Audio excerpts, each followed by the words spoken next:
بەڕێز ئەیمی هۆڵمۆس نووسەر و لێکۆڵەر سەبارەت بە هەڵبژاردننی سەرۆکایەتی ئەمریکا و کاریگەریەکانی ئەو هەڵبژاردنە لەسەر دۆخی ئەمریکا و جیاوازی پاڵێوراوەکان لە سیاسەتی دەرەوە هەڵبژاردننی سەرۆکایەتی ئەمریکا و چێبڕکەی گەشتن بە کۆشکی سپی لەگەڵمانەوێ. بەڕێز ئەیمی سوپاس بۆ ئامادەبوونی بەڕێستان. ئەم هەڵبژاردنە گرنگجەکەی بۆ خودی ئەمریکا چیە؟ دواتر باز لە جیهان و ڕۆژهەڵاتی ناوەڕاستی ژەکەی.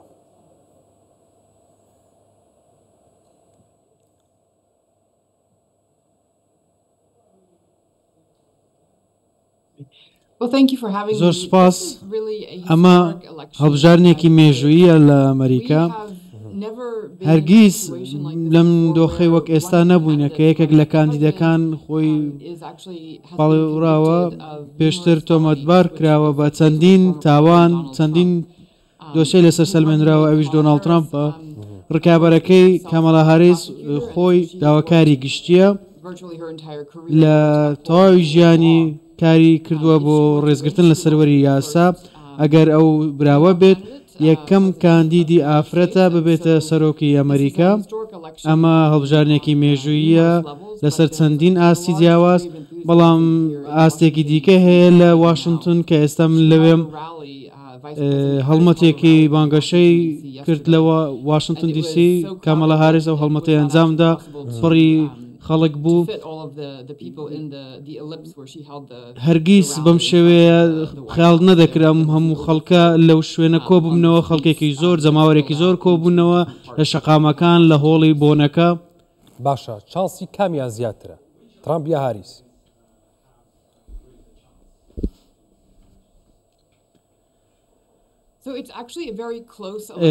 هەڵبژاردنەکە زۆر نزیکە. چەندین ڕاپرسی جیاواز هەبووە دەریان خستووە کە کامەلا هاریس جێگری سەرۆک لە سەدایەک لە پێشە یاخود سەدا دوو لە پێشە. بەڵام زۆر نزیکە، زۆر سەختە پێشبینی بکەیت.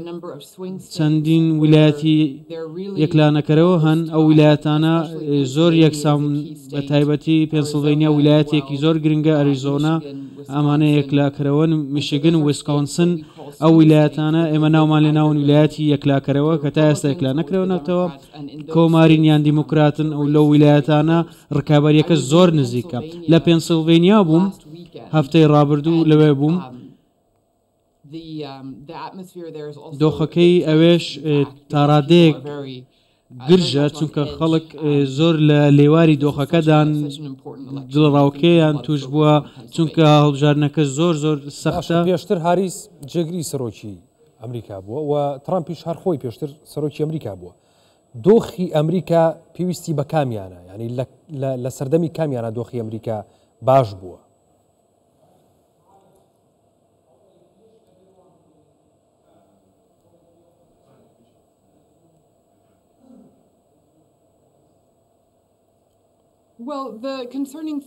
ئەوەی کە جێگەی نیگەرانیە یاخود سەرنجەکەی لەسرە لە سەردەمی سەرۆکایەتی ترامپ کاتێک لە هەڵبژاردننی 2020 شکستی هێنا 4 ساڵ لەمەوبەر ڕێزی لە دەرەنجامی ئەو هەڵبژاردنە نەگرت.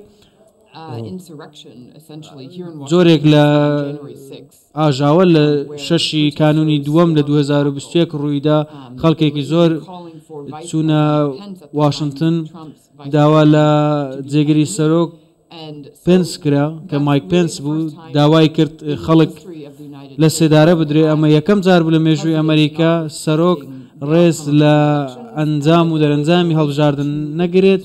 مەترسی هەبوو لە گواستنەوەی ئاشتیانەی دەسەڵات. لە کۆتاییدا ئەم شتە ڕوویدا دەسەڵات گوازرایەوە، چەند کەسێکیش بریندار بوون، چەند کەسێک کوژران لەو ڕۆژە. بۆیە لاپەڕەیەکی ڕەشە لە مێژووی ئەم دواییانەی ئەمریکا.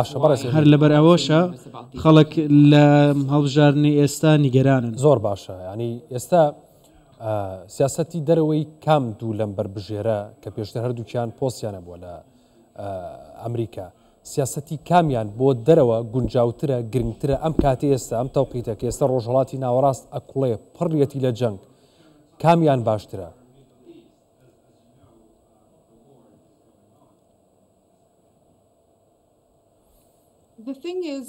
بابەتەکە بەم شێوەیە ترامپ جیاوازیەکی زۆر هەیە لەبارەی سیاسەتەکان بۆ ئۆکرانیا جێگری سەرۆک هاریس بە ئاشکرا گوتی پشتیوانی لە ئۆکرانیا دەکەوە بەردەوامش دەبێت لە دوای هێرشی داگیرکاری رووسیا بەڵام ترامپ ئەم قسەی نەکرد نەیگوتووە کە بێوێت ئۆکرانیا براوە بێت لەم شەڕە هەندێک کەس لە سیاسەتەکانی ترامپ نیگەرانن کە ئەگەری هەیە ئۆکرانیا و خاکەکەی بکات بە قوربانی لە پێناو رووسیا هەندێک لە خەڵک بەشێک لە خەڵک سەرنجیان لەسەر دۆزی ئۆکرانیایە لەبارەی ئیسرائیل و ڕۆژهەڵاتی ناوەڕاستیش هاریس داوای ئاگربەستی کردووە داوای گەڕانەوەی بارمتەکانی کردووە هەوڵ دەدام ئەم کارە بکە فشاری لەسەر ئیسرائیل دروست کردووە کە تا ڕادەیەک لە هێرشەکان و شەڕی لە دژی حەماس و حزب الله سنووردار بێت بەڵام ترامپ دەیگوت ئیسرائیل دەبێت بە هەموو شێوەیە کارەکەی ئەنجام بدات واتە ئیسرائیل هان دەدات ئەمە دوتیشترە لەبارەی سیاسەتی دەرەوەی ئەماشی لە یەککە لەو خاڵانەی کە جیاوازیان هۆڵمۆس نووسەر و لێکۆڵەر لە واشنگتنەوە سوپاس بۆ ئامادەبوونی بەڕێستان بەخێر بێت.